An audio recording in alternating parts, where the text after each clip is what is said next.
রাস্তায় ভয়াবহ এক দুর্ঘটনায় যখন দুজন মানুষ রক্তাক্ত অবস্থায় পড়ে আছেন, তখন তাদের বাঁচানোর বদলে আরেক দল মানুষ ছড়িয়ে পড়া আম লুট করতে ব্যস্ত।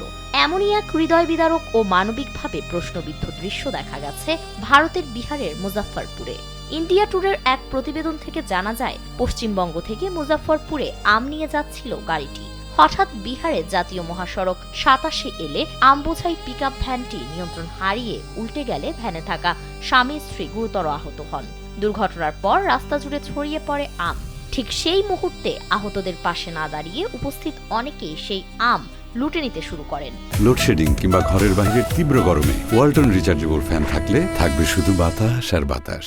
দেশটির প্রত্যক্ষদর্শীদের মতে, রক্তাক্ত অবস্থায় ওই দম্পতি দীর্ঘক্ষণ রাস্তার পাশে পড়ে থাকলেও ভিড়ের মধ্যে কেউ তাদের হাসপাতালে নেওয়ার উদ্যোগ নেয়নি, বরং অধিকাংশ মানুষ ব্যস্ত ছিল পড়ে থাকা আম কুড়িয়ে নেওয়ায়। পরে খবর পেয়ে পুলিশ ঘটনাস্থলে পৌঁছে আহতদের উদ্ধার করে হাসপাতালে পাঠায়। তবে চিকিৎসাধীন অবস্থায় অজয় পাসওয়ান মারা যান।